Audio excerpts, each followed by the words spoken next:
Ni ne naku Shamsu Suleiman wanda kuka fi sani da Shamuddin. A yau ina tare da wani matashi wanda zai bamu labari akan soyayyan da yayi a baya, yanayin ƙalubalen da ya fuskanta. Bismillah.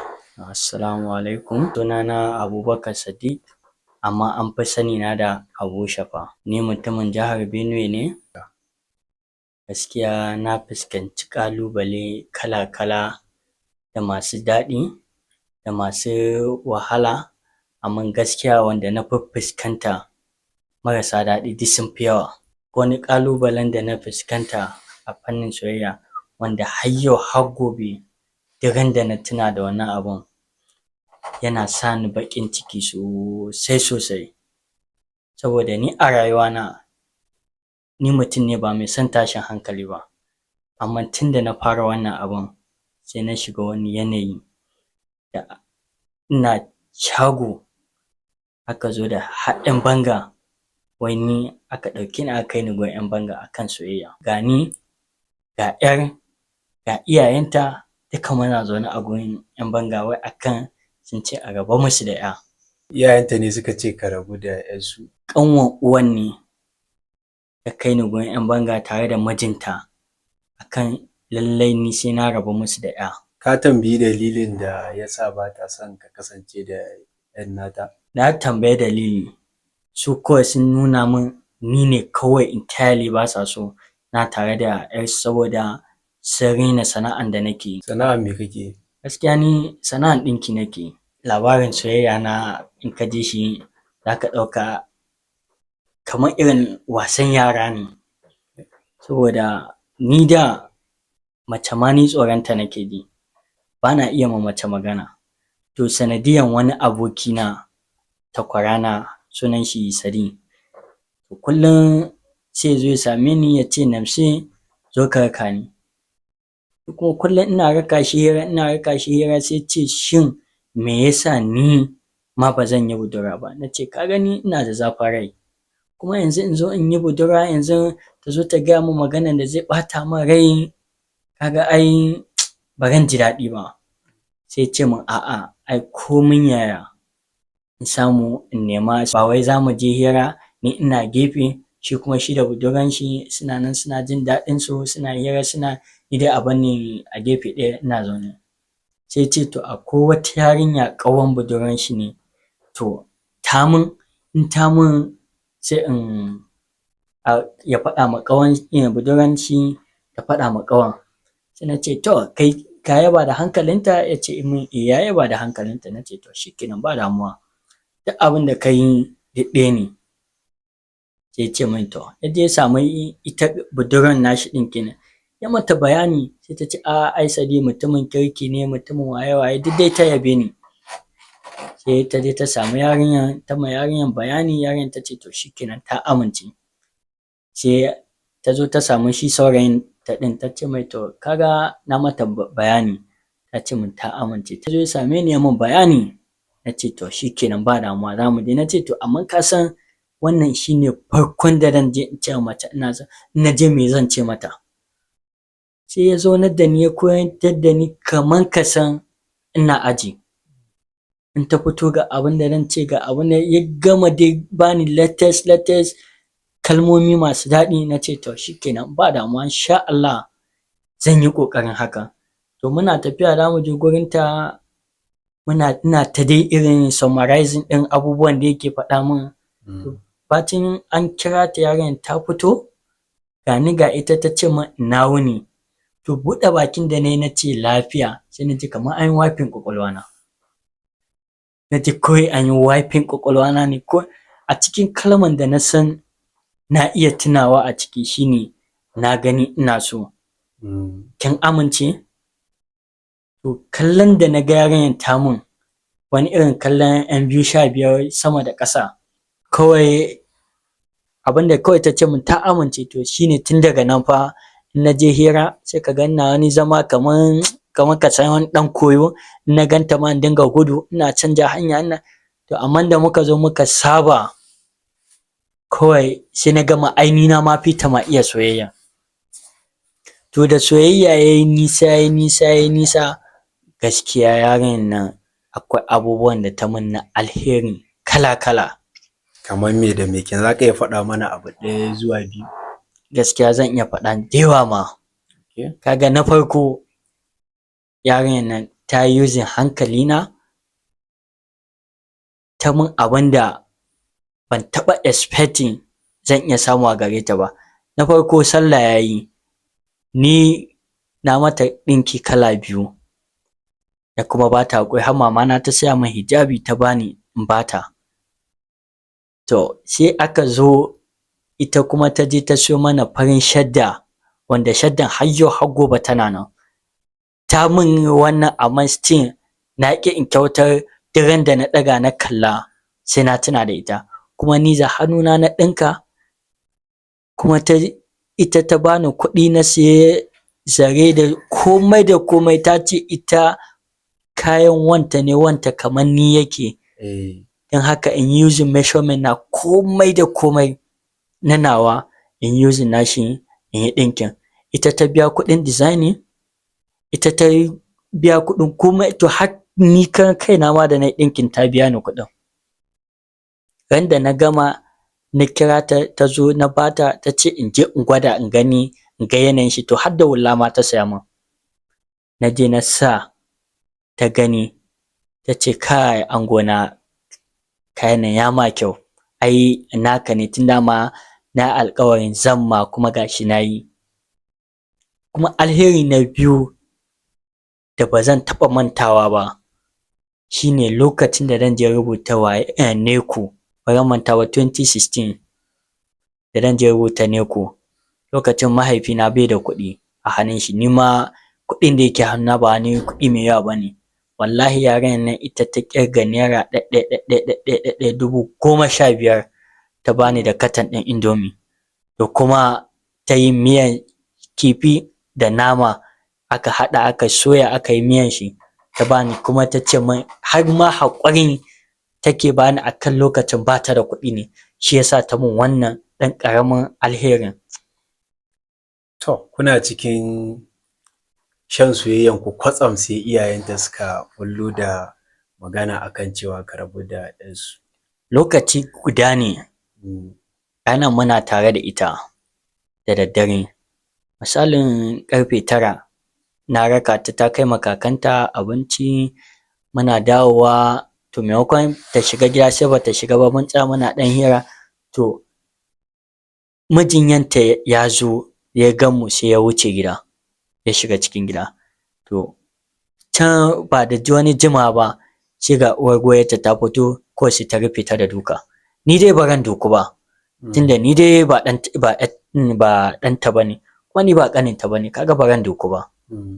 Shine ta rufe yar da duka akan marabu. To ni kuma a lokacin na ga wahalan da yar take sha, sai na nuna mata kawai mu yi haƙuri, marabu, tunda iyayenki, uwar goyonki ta nuna ba ta son mu, tunda har garin duka ma an cire mata haƙuri. Na ce to tunda abin ya kai haka, mu yi haƙuri da juna, marabu, in ya so in lokaci ya yi in Allah ya ke matana ne komin yaya za mu haɗu. Lokaci ɗaya ina gida kawai sai na ji ƙirjina na buga, kamar wani abu na faruwa da ni haka. Ka dai san duk inda aka ce masoyi da masoyiya tana cikin wani matsala, to in dai har soyayyar nan na gaskiya kuke ma juna, to sai ka ɗan yi feeling wani abu, za ka ji kawai wani gefen jikinka kamar ba ka jin daɗi ne, za ka ta tunani me yake damunka. To ranar na je shago, so da ka san mu teloli na state na ba ma buɗe shago sai kusan 9, wani sa'ilin ma 10. To kusan 9:30 na zo shago, na zo don buɗe shago kenan, sai na ji an ci min ƙugu. Sai na ce a'a, to ni na ɗauka wani abokina ne, sai na ce a'a wane, me da irin mun wannan wasan, ba na so. Kawai sai na ji murya ba irin na abokina ɗin ba, so da shi ne ya saba min irin wannan wasan. Da na ji wannan muryan sai na juyo, sai na ga ai ɗan banga ne da uniform. sai ya ce min ana nema na a office. Na ce office kuma wai ni mara gaskiya ne. Sai na ce mai to mai gida in dai ban da gaskiya me zai kawo ni shago? Me ma zai kawo ni ma around shago ko kuma me zai ma sa in bayyana kaina a gurin da na san za a iya zuwa a kama ni? Ai na yi laifi, babban laifi, ba abin da zai sa a ce yau na zo shago ko kuma na zauna a gida ko wannan. Ai wani uwa duniya can zan tafi. Ya ce dai to mu tafi office. Sai na ce to ya yi haƙuri bari in kira mai gidana. In faɗa mai gashi abin da yake faruwa. Tunda kin shago a hannuna yake. Sai ya ce min to shikenan. Da ƙyar dai ɗan bangan ya yadda aka kira mai gidana. To ana kiran shi kawai sai ya ce mai gidana muna zuwa. Sai mai gidana ya ce to a yi haƙuri gashi nan zuwa. Muna zuwa da mai gidana ɗin, mai gidana na zuwa sai ya samu ɗan bangan ya ce lafiya? Ya ce gashi abin da yake faruwa mu je office. Sai ogana ya ce to ya tafi zai kawo ni. Sai ce a'a sai dai mu je tare. Sai ogana to lokacin ogana na da mashin. Sai ce to ya buga mashin, na hau mashin ɗin ogana muka je. Ina zuwa sai na ganta ga ita a zaune, ga ita uwar goyon ga mijinta. Ina shigowa kawai sai na ganta a zaune a ƙasa. Ina shigowa na musu sallama na gaishe su. Zan zauna a kan kujera aka ce min ni ban da kunya ni ba zan zauna a ƙasa ba. Sai na ce to ya za a yi in zauna a ƙasa abin da ban san laifin da na yi ba. Sai chairman ɗin 'yan banga ya ce a'a to ku bar shi ya zauna a kan kujera. Aka ce to ka san wannan yarinyar? Na ce na san ta. Me alaƙanka da ita? Na ce budurwana ne. Aka tambaye ta kin san shi? Ta ce me alaƙanki da shi? Saurayina ne. Aka ce ni ka san case ɗin da yake faruwa? Sai na tambaya na ce to me yake faruwa? Sai suka ce min ai iyayenta ne suka ce mu rabu. Don haka ana so a raba mu dole a nan gurin. Sai ni kuma daga buɗan bakina na ce tabbas haka ne za su iya raba mu amma ina da magana. Aka ce me maganarka? Na ce a bani dama zan yi magana da ita. Sai chairman ɗin ya ce bismillah an baka dama minti 5. Na ce to na gode da wannan daman da aka ban. Sai na juya na kalle ta na kira sunanta ta ansa. Na ce kina so na? Ta ce min har yau har gobe har jibi insha Allah har duniya ta naɗe ba mahalukin da ya isa ya raba mu da kai. Ina son ka kuma ina ƙaunar ka. Don haka ba wani wanda ya isa ya raba mu da kai, wanda ya isa ya raba mu da kai kenan Allah. Sai na ce gaskiya ne. Sai na ce ma shugaban 'yan banga, na ce mu a yau in ta nuna ba ta yi na wallahi na rabu da ita. Ko a hanya muka haɗu ba zan taɓa nuna ni na ma santa ba. To shine wani a gun 'yan bangan ana ce mai wani suna dai suke kiran irin sunan discipline haka. Wannan kalman da ta faɗa sai ya ɗauki wani bulala a hannun shi da ya lafta mata. Wallahi sai na ji tsigan jikina ya wani shock. Kawai na tashi na riƙo ɗan bangan sai aka ɗan ƙwace shi a hannuna. Na ce kai ya sake, don haka mace ne ba namiji ba da zai dinga dukanta anyhow, kai ya kuskura ya sake taɓa ta. Don haka duk wani rikicin da za a yi da ni ne zai yi ba da mace ba. Ni namiji ne ɗan uwan shi. Kuma don haka in suna son mu rabu ba wanda ya isa ya raba mu da ita. Tunda a yau in ta ce Sadi ba na son ka to shikenan, tunda ni na je na ce ina son ta kuma ta amince, kuma ni in zo in ce ba na son ta ai na yi betraying nata kenan. Don haka na ce musu wallahi ba wani mahalukin da ya isa ya raba mu.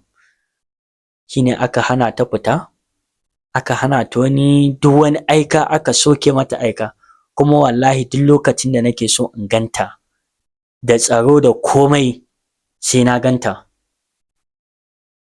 Da tsaron da a sa mata a ce kar ta fita kar ta yi wannan, saboda ina da wa'yansu 'yan kuyangai guda biyu, wa'yansu yara, wa'yansu bosawa na. To suna shiga gidan suna kaɗan yi wasa fa kawai ta gansu. To shikenan sako ya isa mun. Kawai za su fito. Ta san oga ya iso. To yanzu ƙarshe dai kun rabu da ita. To ƙarshe mun rabu amma ba sanadiyyar iyayenta ba ne, saboda mun a bacin wannan abin mun kai shekara muna wasa muna da to ni kan kaina yanzu in da a shaƙe ni da wannan wallahi ban san me ya raba mu ba, kuma har yau har gobe muna gaisawa. Shawara za ka iya ba matasa waɗanda suke soyayya a yanzu haka? To gaskiya shawaran da nake so in ba matasa shawara ne ɗan kaɗan ba mai yawa ba. Gaskiya ga Allah in ka san ba aure ba ne a gabanka, kar ka fara soyayya, ka san me kake yi, saboda shi mata yanzu da kake ganin su nan suna da saurin girma, kuma mu iyayenmu maza da mata suna kallon 'yarsu daga zaran sun ga waɗansu abubuwa da 'yarsu ta fara yi to gaskiya za su nema su aurar da ita. To kai kuma kaga in baka shirya ba aka ce ma ka fito, kaga baka fito ba ka tsaya kana ni kwalo-kwalo yarinya ta yi aurenta, kar ka ce ta yaudare ka. So da girman mace da namiji ba ɗaya ba ne. Kuma wani shawaran da zan ba 'yan uwana maza, Allah ya kare ku da sharrin late comer. Saboda late comer da kake ganin su nan su suke sa mutum ciwon zuciya. Kuma ni ma abin da ya faru da ni kenan, sharrin late comer, amma ba damuwa. Allah dai ya shige mana gaba. Kai ma za ka zama late comer akan wani. To ni ma nan gaba dai ba da jimawa na zama late comer akan wani, amma ni ma ina tunanin Allah dai ya kare mu da sharrin late comer. Duk inda late comer dai zo ma to gaskiya inda hali ka tattoshe hanya. To Malam Abubakar mun gode da amsa gayyatar mu da kai, a nan muka kawo ƙarshen wannan shiri. Mun gode.